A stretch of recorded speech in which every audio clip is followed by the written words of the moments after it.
Good morning students. Last video में हमने study किया था हेडर टैग्स क्या होते हैं, लाइन ब्रेक टैग क्या होता है या पैराग्राफ टैग क्या होता है। आज हम स्टडी करेंगे हमारा next topic that is changing the background of a web page, कि अगर हमें बैकग्राउंड के वेब पेज को चेंज करना है तो किस तरीके से चेंज करेंगे। We can change the background of a web page by modifying its colour और एडिंग अ बैकग्राउंड इमेज। या ये कहता है कि हम बैकग्राउंड को चेंज कर सकते हैं। कैसे करेंगे? बाय मॉडिफाइंग इट्स कलर, या तो उसके कलर को मॉडिफाई कर देंगे या बैकग्राउंड में कोई भी इमेज को ऐड अप करके हम क्या कर सकते हैं, चेंज कर सकते हैं। तो यहाँ देखिए हम किस तरीके से कर सकते हैं। Let us first learn to change the background. सबसे पहले हम सीखेंगे कि किस तरीके से बैकग्राउंड को चेंज किया जाता है किसी भी वेब पेज के बैकग्राउंड को। The BG colour attribute of the body, जो बीजी कलर एट्रीब्यूट है बॉडी का, एलिमेंट का, उसको यूज किया जाता है क्या करने के लिए, बैकग्राउंड के कलर को डिफाइन करने के लिए किसी भी वेब पेज की। The following code is an example of changing the background. हमें कोड दे रखा है कि किस तरीके से हमें बैकग्राउंड कलर को चेंज करना है। जैसे कि यहाँ पे देखिए डॉक टाइप डिक्लेरेशन दे दी, HTML हेड, टाइटल में टाइटल दिया वेब पेज का, हेड को क्लोज कर दिया। बॉडी में हमने क्या किया, बिजी कलर ग्रीन कर दिया। एग्जाम्पल क्या है, चेंजिंग द बैकग्राउंड, बैकग्राउंड को चेंज करना है, बैकग्राउंड कलर को चेंज करना है, बॉडी को क्लोज किया, HTML को क्लोज किया। This code will display the following output. इससे हमें क्या मिलेगा, इस तरीके का आउटपुट दिखाई देगा। Let us now learn to add an image. अब हम स्टडी करेंगे किस तरीके से इमेज को बैकग्राउंड में सेट किया जाता है वेब पेज के। The background attribute of the body tag, body tag का जो बैकग्राउंड एट्रीब्यूट है उसको यूज किया जाता है किसी भी इमेज को ऐड करने के लिए किसी भी वेब पेज के बैकग्राउंड में। तो हमें कोड दे रखा है, एग्जांपल दे रखा है किस तरीके से हम इमेज को बैकग्राउंड में ऐड करेंगे। डॉक टाइप डिक्लेरेशन को पास आउट करेंगे, उसके बाद HTML हो गया, हेड हो गया, टाइटल देंगे वेब पेज का, हेड को क्लोज कर देंगे, बॉडी को ओपन करेंगे, वॉलपेपर डॉट जेपीजी, और उसके बाद हम क्या करेंगे, इसका कलर दे देंगे बैकग्राउंड की या इमेज सेट कर देंगे। बॉडी को क्लोज कर दिया, HTML को कोड कर दिया, इससे हमें क्या आ जाएगा, हमारा रिजल्ट शो हो जाएगा। उसके बाद है इंसर्टिंग इमेजेस, इमेज इंसर्ट करनी, इमेज डालनी, किस तरीके से करेंगे। Doc type declaration, HTML title दिया, एग्जाम्पल ऑफ इंसर्टिंग इमेज। उसके बाद हमने बॉडी को ओपन किया, बॉडी के अंदर डाला this is example of inserting image. ये किस चीज़ का एग्जाम्पल है, इमेज को इंसर्ट करने का एग्जाम्पल है।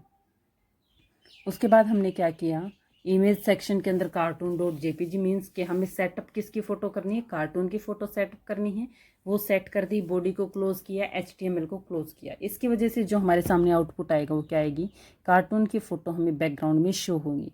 उसके बाद है क्रिएटिंग टेबल्स, टेबल्स कैसे क्रिएट करते हैं। HTML टेबल क्या है, कॉम्बिनेशन है रोज का और कॉलम का, जिनको हम फर्दर डिवाइड करते हैं सेल्स के अंदर, which you can enter data, जिनके अंदर हम क्या कर सकते हैं, डाटा को एंटर कर सकते हैं। तो जो HTML टेबल है वो सिमिलर क्या है, एक्सेल के अंदर जो टेबल होती है वैसी ही होती है। यहाँ पे हम टेबल क्रिएट कर सकते हैं वेब पेज के ऊपर टेबल टैग को यूज़ करके। रो है किसी भी टेबल के अंदर, उसको ऐड किया जाएगा TR टैग को यूज़ करके या TD टैग को यूज़ करके हम डाटा को क्या करेंगे, ऐड करेंगे। अब यहाँ पे एक एग्जाम्पल दे रखा है, डॉक टाइप डिक्लेरेशन को पास किया, HTML ओपन किया, हेड ओपन किया, टाइटल दिया, क्रिएटिंग टेबल, टेबल कैसे क्रिएट करनी है, टाइटल को क्लोज किया, हेड को क्लोज किया, बॉडी को ओपन किया, बॉडी में क्या डाला, list of student in a class and their birthday, बच्चों की क्लास और बर्थडे डेट के बारे में लिस्ट मांगेगी। टेबल बॉर्डर हमारा क्या होगा, 3, TR को अप्लाई कर दिया तो हमारा क्या होगा, पूरा क्लोज। उसके बाद हमने क्या किया, टेबल बॉर्डर 3 कर दिया, TD रोहित कर दिया, 15 जुलाई को किया, TR उनको हमने क्या कर दिया, क्लोज कर दिया। उसके बाद अब रमा का फरवरी में किया। इस तरीके से हम सबका करते चले गए। ये देखिए हमने कई बच्चों के यहाँ पे क्या ले रखे हैं, एग्जाम्पल ले रखे हैं। उसके बाद हम क्या करेंगे, स्टडी करेंगे हमारा next that is in the above code. जो कोड हमने अब तक स्टडी किया उसके अंदर क्या था, the border attribute of the table tag is use to specify the border. जो बॉर्डर एट्रीब्यूट है उसको यूज किया जाता है बॉर्डर को स्पेसिफाई करने के लिए कि बॉर्डर की विड्थ है वो क्या होगी, टेबल की विड्थ क्या होगी। If you do not want to create any border, अगर तुम किसी भी बॉर्डर को क्रिएट नहीं करना चाहते टेबल के अंदर, do not use the border attribute, हमें बॉर्डर एट्रीब्यूट को यूज नहीं करना है। TR टैग को यूज किया जाएगा रोज को ऐड करने के लिए। TD टैग क्या करेगा, ऐड करेगा रो को रोज के अंदर। यहाँ पे हम क्या कर सकते हैं, जितनी ज़रूरत हो, हमें जितने टैग्स की ज़रूरत हो उतने ही ऐड कर सकते हैं। For the number of columns you want to add, किसके लिए, नंबर ऑफ कॉलम्स के लिए जिनको हमने क्या किया, टेबल के अंदर ऐड किया है। इसकी वजह से हमारे सामने क्या आएगा, रिजल्ट आ जाएगा। जैसे कि ये रोहित, रमा, सुमन, आशीष, ये इनकी क्या है, बर्थडे डेट्स हैं। इसी तरीके से हमने पूछा था। उसके बाद है क्रिएटिंग लिस्ट।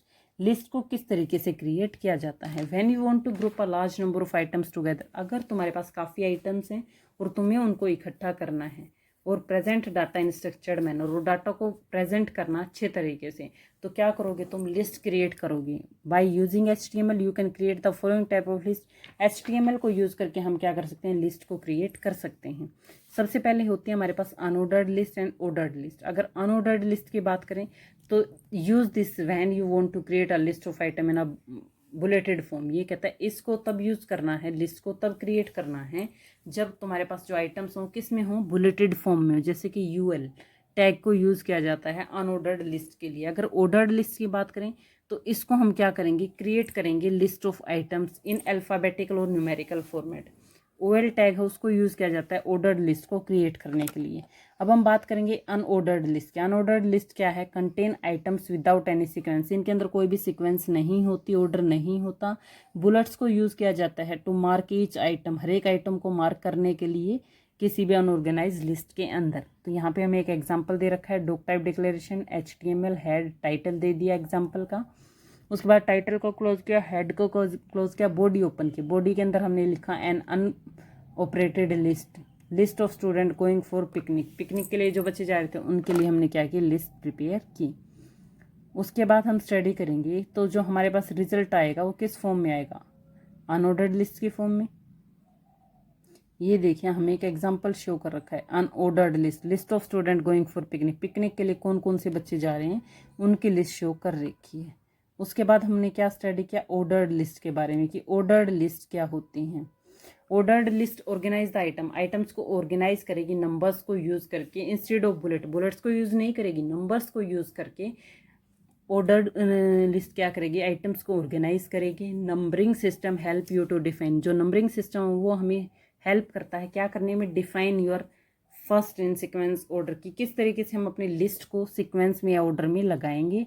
जो नंबरिंग स्टार्ट होते हैं वो हमारे कहाँ से स्टार्ट होगी, 1 से। अब हमें एग्जांपल दे रखा ऑर्डर्ड लिस्ट का, डॉक टाइप डिक्लेरेशन HTML दे दी, HTML को ओपन किया, हेड को अपना टाइटल दे दिया, टाइटल को क्लोज कर दिया। बॉडी के अंदर हमने लिखा list of student going for picnic, picnic के लिए जो बच्चे जा रहे हैं उनकी लिस्ट प्रिपेयर की, उनको फिर क्या कर दिया हमने, क्लोज कर दिया। तो इस तरीके से हमारी क्या आ जाएगी, ऑर्डर्ड लिस्ट आ जाएगी। उसके बाद है क्रिएटिंग HTML हाइपरलिंक्स। हाइपरलिंक को कैसे क्रिएट किया जाता है, HTML वेब पेज हैं, इनके अंदर वेरियस लिंक्स होते हैं दूसरे पेजेस के, और and even specific section of the same page, उससे कुछ पेजेस के सेम फंक्शंस होते हैं। तो यहाँ पे हम क्या कर सकते हैं, क्लिक ऑन दोज लिंक्स, उन लिंक के ऊपर क्लिक करेंगे to reach the specific page और सेक्शन, स्पेसिफिक पेज तक पहुँचा जाए या सेक्शन तक पहुँचा जाए।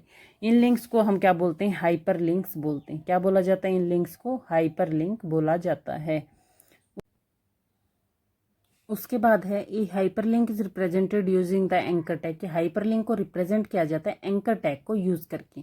Any word phrase image placed between a, अगर कोई भी वर्ड है, फ्रेज है, इमेजेस है जो इन टैग्स के अंदर रखे हुए हैं ओपनिंग और क्लोजिंग टैग के अंदर, वो क्या है, हाइपरलिंक है। You can reach the refer document by clicking on that link. अगर तुम्हें उस लिंक के ऊपर जाना है तो तुम्हें लिंक को ओपन करना पड़ेगा। जैसे हमें यहाँ पे एग्जाम्पल दे रखा है क्रिएटिंग अ हाइपरलिंक का, डॉक टाइप डिक्लेरेशन दी, HTML को ओपन किया, हेड को टाइटल क्रिएट किया, उसके बाद बॉडी दी, click this hyperlink to go to page 1। इस हाइपरलिंक को क्लिक करो पेज नंबर 1 के ऊपर जाने के लिए। इस तरीके से हम क्या कर सकते हैं, क्रिएट कर सकते हैं हाइपरलिंक को। और जब हम इसको क्रिएट करेंगे तो इससे जो हमें रिजल्ट मिलेगा वो इस तरीके से मिलेगा। उसके बाद after creating the hyperlink, hyperlink को क्रिएट करने के बाद you also need to create a reference page, हमें रेफरेंस पेज को क्रिएट करना पड़ेगा हाइपरलिंक के अंदर। इसकी वजह से क्या होगा, when you click on the page, जब भी क्लिक करोगे पेज के ऊपर, हाइपरलिंक के ऊपर, you are directed to a new web page, एक नया पेज आपके सामने आ जाएगा। जो नया वेब पेज है वो क्या है, हैज़ टू बी क्रिएटेड, वो क्रिएट किया गया है। अगर हमें रेफरेंस पेज को क्रिएट करना है तो क्या करेंगे, फॉलोइंग कोड को यूज़ करेंगे। HTML है, टाइटल दे दिया, बॉडी के अंदर हमने बिजी कलर लिख दिया रेड। उस तरीके से हम क्या कर सकते हैं, वो कर सकते हैं, रेफरेंस पेज को क्रिएट कर सकते हैं। Now when you click the page, जब हम पेज को क्लिक करेंगे, you are directed to the following web page, हम क्या हो जाएंगे, दूसरे पेज के ऊपर रिडायरेक्ट हो जाएंगे। So topic completed students. Thank you.